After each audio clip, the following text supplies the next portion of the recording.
Cette série-là, c'est en fait un journal intime, visuel et vocal de ce qui s'est passé avant puis ce qui s'en vient entre Kamouraska, Montréal puis ma nouvelle vie à New York. Vous pouvez suivre mes épopées.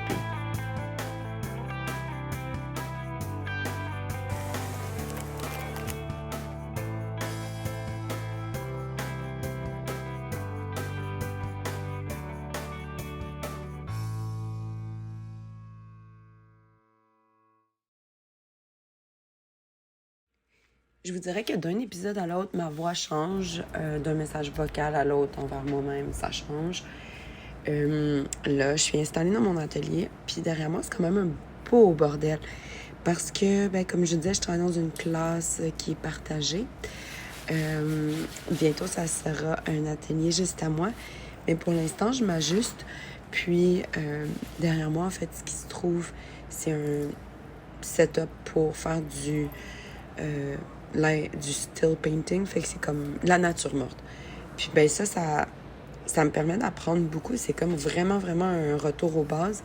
Puis autant je me disais, ça me tente pas, autant c'est challengeant, puis autant ça me permet d'apprendre énormément. Fait que, au final, je suis quand même contente de faire ça, puis de revisiter les premières étapes, en fait, que je n'ai jamais appris. Donc, c'est bien, très bien.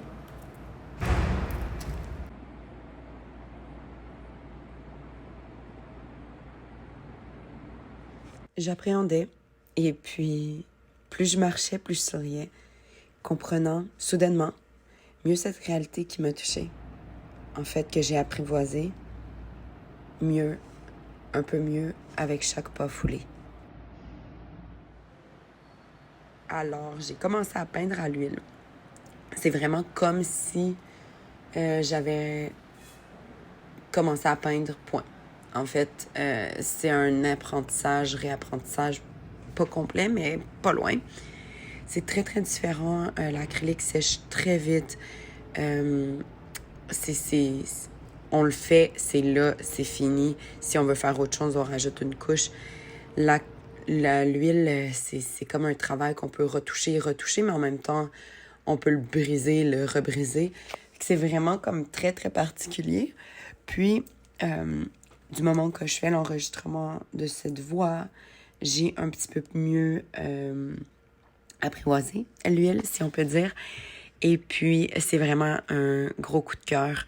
J'ai eu des bons défis, mais ça m'a vraiment gardé super allumée parce que j'aime ça quand je suis un peu déstabilisée.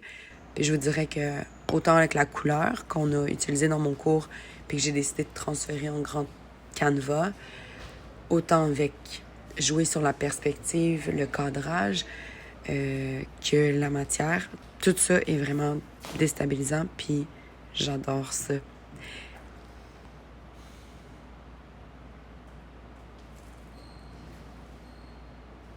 Tu sais, j'étais pas censée faire la couleur, mais en fait, ce que je voulais, c'était continuer de parler de mes personnages overthink, qui sont en fait cette idée de libération-là, cette idée vraiment de briser les barrières et de laisser aller, d'arrêter de se limiter par des codes et des normes sociales, des espèces d'idées préconçues qu'on a en société, du jugement de l'autre ou à l'apparence, donc l'absence de visage, l'absence de vêtements vraiment signature, vraiment un gilet, un t-shirt un peu anonyme.